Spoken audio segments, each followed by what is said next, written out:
Welcome to my third video on GMO products. I will be discussing the socio-economic effects that I feared GMO might cause, and I will also discuss on the political questions and discussion around GMO. My name is Dr. Cheruiyot Rotich. I am a medical doctor, a radiologist, and a trade unionist at Kenya Medical Practitioners and Dentists Union. Welcome. So I will be discussing the socio-economic effects of GMO that are feared. That going forward, GMO products are going to form a backbone of the foods that will be used all over the world, foods that will be consumed by everyone all over the world. So the question that is raised is, will all the countries keep up with molecular biotechnology, or a few empowered nations will guard their patents and rights of growing GMOs? Will African nations, for example, have access rights to grow GMOs, or they will only be told import GMOs from the US? So experts are in the opinion that with the increase of such foods, developing countries would start depending more on the GMO foods. Yeah? And once we develop this dependence on GMO foods, trust you me, we will not be able to come out of it. So we'll be having foods being produced by foreigners, particularly those from the Western side, and then they export to us. I'll talk about a challenge that we're experiencing locally as well. Very quickly, I would like to go to political questions raised. Recently, we saw Bill Gates coming to Kenya and talking about, that he has consumed GMO products in his entire life and marketing GMO products. Now, I want to tell you, this is the background. Bill Gates is one of the richest people in the world. He's a billionaire and one of the biggest philanthropists. But behind this philanthropy, he sees business opportunity. One, Bill Gates owns the largest farmland in the United States, about 300,000 acres that mainly grow GMO crops such as corn and potatoes. All right? So when it comes to Kenya and he glorifies GMOs, trust you me, he's looking for market for his GMO crops, GMO products. He's looking for market for his maize that he has grown there and potatoes. And then now arises another question. With consumption of GMO products, there might be, in quotes, an increase in incidences of cancer.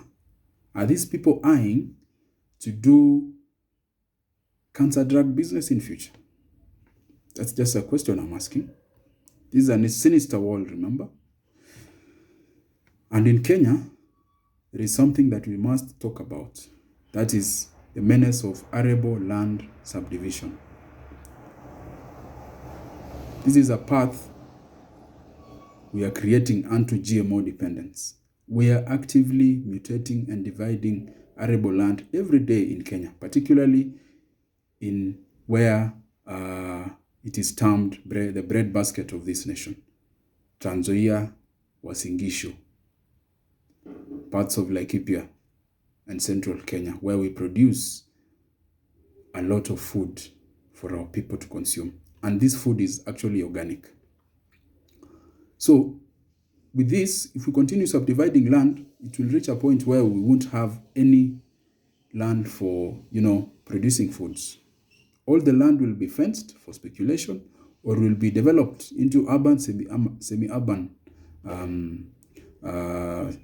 setups. So my recommendation would be this, that our legislators need to make a very stern move and a very bold move against Ministry of Lands and Physical Planning, that we need to stop mutating and subdividing land. If anything, we should move towards amalgamating agriculturally viable land. And I tip my member of parliament and his other colleagues to make sure that they confront this matter when it is still early. Otherwise, we are going to end up depending on GMOs. In my conclusion, I would like to say this from my research, the research that I have done, that GMOs are not to be used as the main source of food. It's actually supposed to serve as a complementary source of food. The main food should be the organic foods, the ones that we grow, we palilia, weeding, we harvest, and we are the ones who store them. Because overly, organic foods are recommended over GMO foods. If you go to the rich in the US and developed worlds, they prefer organic foods over GMOs. They love the natural foods. So GMOs might end up being relegated to the poor because they come at a lower and affordable price. They might be relegated to the poor nations. And who will talk and protect these poor nations and poor families from the effects of GMO later on? Number 3, Africa has enough arable land surface to produce organic foods. Let us stop this land subdivision thing that I talked about earlier. Number 4, GMO long-term effects on the human body are not yet known. All right? And therefore, anything that you don't know how it's going to end, it's the rule of thumb in medicine. If there's any particular agent that poses a risk for you to get a disease later on, avoid it in total. So we should avoid GMOs in total for now. There's no need of importation for GMOs. Let us leave GMOs for those people who produce them. My parting shot is this: Africa should not be the dumping ground for GMOs. Africans should not be used as guinea pigs for GMOs going forward. Mic drop. Thank you for your audience. I hope you enjoyed.